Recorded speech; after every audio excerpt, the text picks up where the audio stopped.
Hello everyone, welcome to this Friday's online English class. Let us continue with the second prose lesson, The Night the Ghost Got In. Hope all of you understood the lesson. Now let us see what is happening the next paragraphs as we read the lesson. Come to page number 32. Page 32. The second paragraph. So the police came and they had a rigorous search all over, searching for probably some robbers were hiding somewhere inside. But after a rigorous search, they could not find anyone. Just when the police began to decide to retire, the narrator's grandfather, sleeping in the attic, makes a slight noise and the policemen spring into action. The grandfather was sleeping in the attic. I mentioned it in the previous class. They race upstairs to catch the culprit, thinking the culprit is hiding in the attic. They heard some noise. Actually, it was grandfather who was tossing around on the cot. The narrator knows that this will lead to a big confusion. The policeman goes to the attic. There'll be a big confusion in the attic, thinking that the grandfather will have to face this policeman. The narrator knows that this will lead to worry because his grandfather thinks that the civil war is still going on. Grandfather is obsessed with the retreat of the army under General George Meade. That is the war that took place a decade ago. When the policemen arrive at his door, he is convinced that there are the army people. So he calls them cowards and tells them various things to go back to the battle. So when the policemen were thinking that the policeman thinks that the thief is hiding in this attic, grandfather attacks the policeman. The grandfather slaps one of the policemen across the back of the head, sending him to the floor. The policeman was going and falling onto the floor as others leave the fallen companion, and they get scared of the grandfather and they run away. Immediately what the grandfather does, he pulls out the gun from the policeman's holster, where he keeps his gun, and shoots at him, hitting him in the shoulder. He fires twice more and then goes back to bed. Meanwhile, back downstairs, the police are upset that there is nobody to arrest, but they are not willing to go back to the attic and risk being shot at. They are afraid wait, grandfather will shoot them also. So the wounded officer's shoulder is bandaged, and then they start looking around the house again. So again the policemen think that there is some thief hiding there, and they are not prepared to go back, and they are starting to search. Now let's see what's happening, what confusion is taking place in this house. Page 32, second paragraph. No sign of anything, said the cop, who had first spoken to mother. The lady seems hysterical. They all nodded but said nothing, just looked at me. The small silence we all heard, a creaking in the attic. Grandfather was turning over in bed. What's happened? Snapped Joe. 5 or 6 cops sprang for the attic door before I could intervene or explain. I realized that it would be bad if they burst it on grandfather unannounced or even been announced. He was going through a phase in which he believed that General Meade's men, under steady hammering by Stonewall Jackson, were beginning to retreat and even desert. So these policemen, soon as they heard the creaking sound of the cot, they all run towards the attic, thinking that the thief is hiding over there. So the author tried to stop this policeman on going there, because that will create only a confusion if grandfather faces this policeman thinking that this policeman are come from the Meade's army. That is, the army people are coming to like covered, and they are not prepared to retreat. So even he is following them. The author is following the policeman as they climb the attic on hearing the sound of the cot. When I got to the attic, things were pretty confused. Grandfather had evidently jumped to the conclusion that the police were deserters from Meade's army trying to hide away in his attic. He bounded out of bed wearing a long flannel nightgown over long woolen pants, a nightcap, and a leather jacket around his chest. The cops must have realized at once that the indignant white-haired old man belonged to the house, but they had no chance to say so. "Back, ye cowardly dog," roared grandfather. "Back the lines, ye goddamn lily-livered cattle." With that, he fetched the officer who found the jitter a flat-handed smack alongside his head and sent him sprawling. The others beat a retreat, but not enough. Grandfather grabbed Jitter's gun from his holster and let fly. The report seemed to crack the rafters. Smoke filled the attic. A cop cursed and shot his hand to his shoulder. Somehow we all finally got downstairs again and locked the door against the old gentleman. He fired once or twice more in the darkness and then went back to bed. "That was grandfather," I explained to Joe, out of breath. "He thinks you are deserters." "I'll say he does," said Joe. So what happens?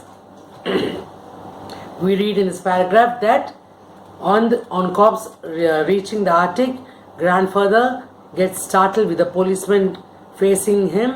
So what he immediately thinks, these people are from the Meade's army, and he calls them as cowards and asks them to go back to the battle.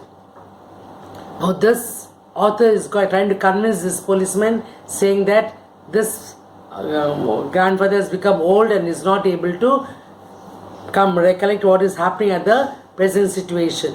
So grandpa, what happened? As the policeman reaches there, grandpa slaps one of the policemen across the back of the head, and the push what the grandpa gives, the policeman goes and falls down, leaving others. The others got scared and they come running down the stairs and they run away. He takes a man's, and immediately what the grandfather does, he takes the gun from his holster and shoots at him, hitting him in the shoulder. He fires twice more and then goes back to bed. Back downstairs, the policemen are upset and they are not they don't have the guts to go back to the attic, thinking where the grandfather shoot at them also, and nobody is willing to go back to the attic. They don't want to take the risk. The wounded officer's shoulder is later on bandaged, and they start looking around the house again.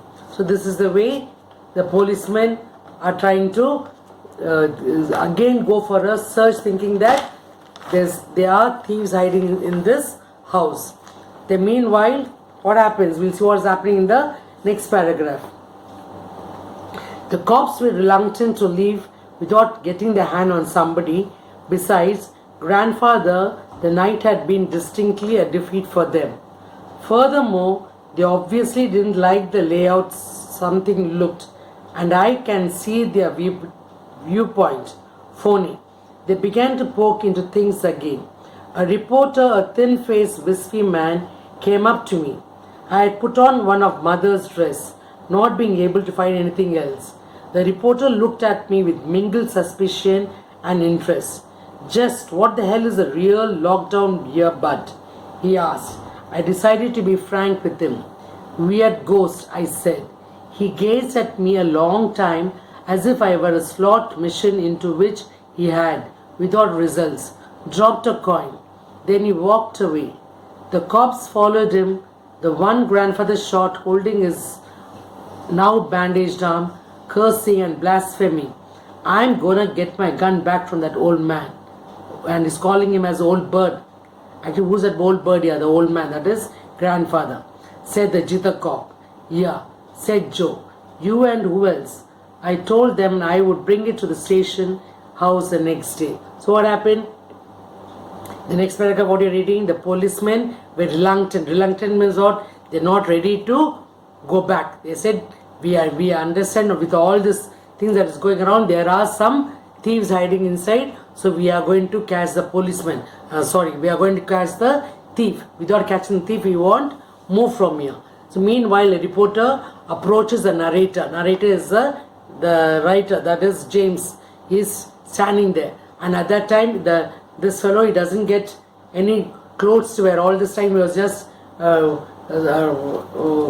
a towel around his waist. So he couldn't find at that part of the night. He couldn't find any clothes to wear, and he found one of his mother's dress and his mother's gown. He takes and he wears it. So a reporter approaches the narrator, who is wearing one of his mother's outfit. Outfit means mother's dress, since he doesn't find his night dress. When the reporter asks him about the commotion means all this confusion that is taking place in this house, the narrator admits the presence of ghosts in the house. So sometime back, the narrator came to a conclusion, saying that they are ghosts in this house. They are not robbers. They only, I feel they are ghosts in this house. It is indeed a comedy. When the narrator's mother is informed that about grandfather shooting a policeman, and she's concerned about a nice looking young man being shot at. So this the grandfather shoots a young policeman. So mother is upset because a handsome young policeman is being shot by the grandfather. So this all just creates a complete commotion in the house, and the narrator is trying to explain to the policeman, saying that you cannot find any burglars, you cannot find any thieves, but I am sure there are some ghosts moving around in this house.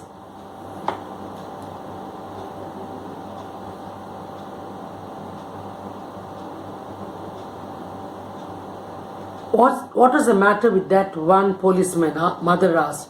After they had gone, grandfather shot him, I said. What for? She demanded. I told her he was a deserter. Of all things, said mother. He was such a nice looking young man. So a small controversy is taking place here, saying that mother is asking, where's where's one more policeman? Who was shot? Who did grandfather shoot at? Then the narrator is trying to explain to his mother. Grandfather shot at a nice looking, handsome young policeman. So mother is feeling concerned about this young man who has been shot by the old man, that is grandfather. So by the time all the policemen, they had a thorough checkup and they couldn't find anybody, and they all retreat. They all go back from the house. Now they have a small sleep, and they all go to sleep. That is maybe 3 o'clock or 4 o'clock in the morning. They all go to sleep, and next day morning we'll see what happens. Next para. Grandfather was fresh as a daisy and full of jokes at breakfast next morning. We thought at first he had forgotten all about what had happened, but he hadn't. Over his third cup of coffee, he glared at Herman and me. What is the idea of all them cops tearing, hooting around the house last night? He demanded. None of you bothered to leave a bottle of water beside my bed. Do you ever realize what it cost for a thirsty man to look for water in the dining room last night? He had us there. So what is the conclusion of the story says? Or the next morning, the grandfather comes on for the breakfast. All are gathering down at the dining table for breakfast. So for grandfather is looking very fresh like a daisy. Daisy is what? Daisy is a kind of flower which remains fresh in the morning. So grandfather was not looking there's no any signs of tiredness or sleeplessness on his face. So they all sit down for breakfast. Now as they sit down for breakfast, in a very cheery mood, grandfather is talking at the dining table. The next morning, the grandfather comes down for breakfast looking very cheerful. James, Herman and their mother all think that the grandfather has forgotten the whole scene. So all these people think grandfather has forgotten what took place last night in the house. However, the story ends with the grandfather asking. So in a very weird manner, grandfather is asking, what happened last night? Why did the policemen were all here? Why were the policemen in our house last night? He's asking with a smirk on his face, means with a sly look on his face. He's asking, why did the policemen come here? What on earth the policemen had been doing or raiding the house the night before? Then he Slowly, as they were talking, he just chided. He just asked in a very casual manner, why people never bother to keep a water bottle by my bedside? I was so thirsty last night, and you can just imagine when a man is thirsty, how miserable it becomes in search of water. So I had to come all the way in the dark towards the dining room searching for some water. So what do you understand by this? Who was the person who was walking around the dining table? Can you all guess? It was none other than the old man. That is grandfather. It was grandfather who had come down from his attic in search of water at the dining table, searching for a bottle of water. So what did he ask? Did none of you bother to keep a water bottle at my bedside? So I had to come down for a bottle of water. So none of you bother to keep a bottle for me to drink. So it's so difficult for a thirsty man in search of water in the dark. So I had to come down to the dining room. Now the family had him there. It was a grandpa who was going around the dining room last night. So can I easily guess now who was there at the dining table? It was not any ghost, or it was not any robbers, but it was this old man who was searching for a water bottle at the dining table. Where did we stop? Here.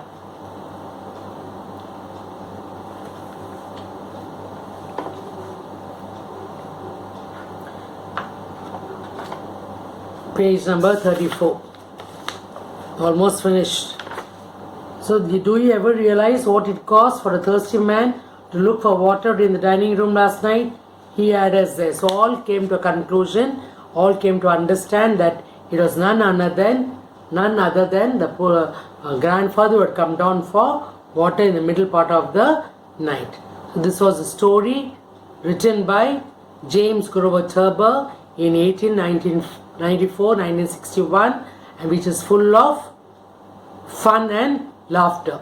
He was almost dying to laugh when grandfather said that it was he who had come down for a bottle of water.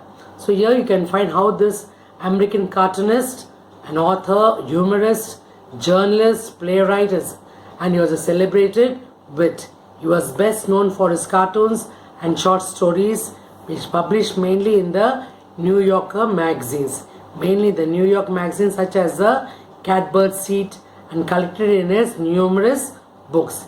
He was one of the most popular humorists of his time, as he celebrated the comic frustrations and eccentricities of ordinary people. So this story ends up with a very happy note, and all of them burst into laughter when the old man said that he had come down to the dining table to fetch a bottle of water. So this story thus ended as a humorous drama, each one assuming that there is a ghost, a burglar, and Meade's army men inside the house.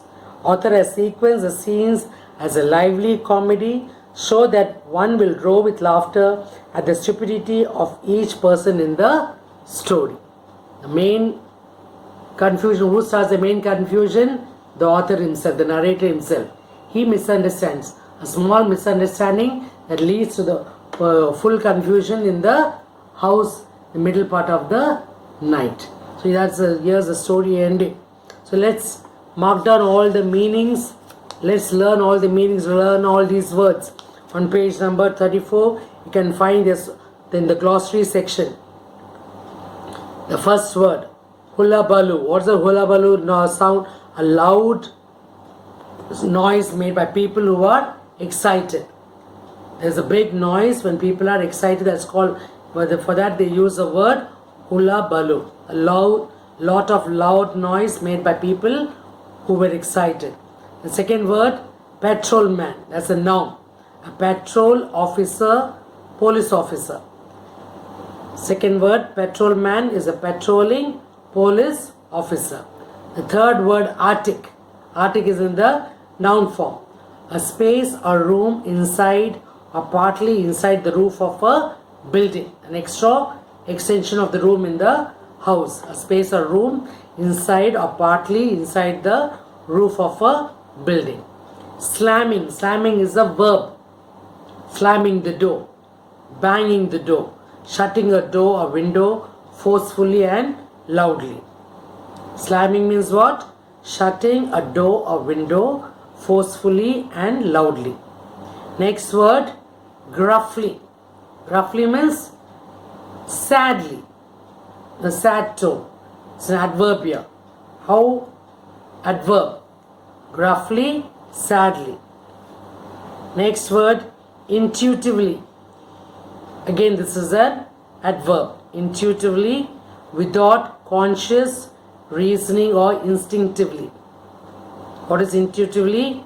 Without conscious reasoning or instinctively. Whammed. Verb. Whammed is a action word. Struck something forcefully. She whammed the shoes. Wham means throw something with force. Wham means struck something forcefully. Beveled. Again, here's a verb. Beveled, reduced to a sloping edge. Beveled, reduced to a sloping edge. Rending. Rending is again a verb here. Tearing to pieces. What is rending? Rending means tearing to pieces. Yanked. Verb. Yanked, pulled with a jerk. Yank means pulled with a jerk. Jitha. Jitha, I told you the meaning while explaining the lesson.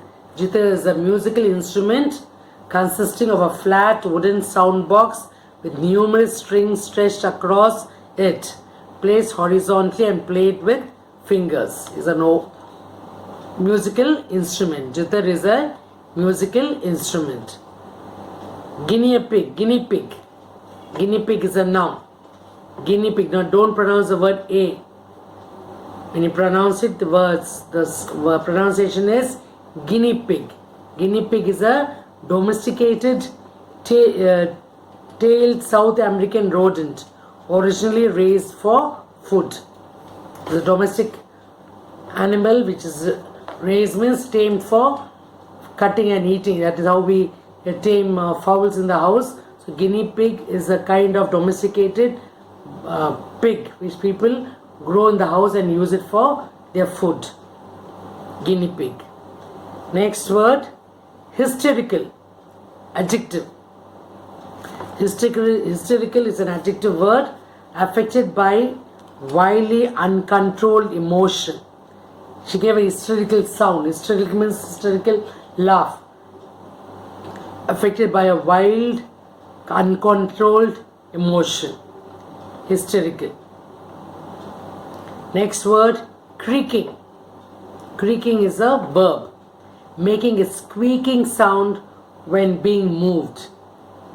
When the door opens, a creaky sound comes, isn't it?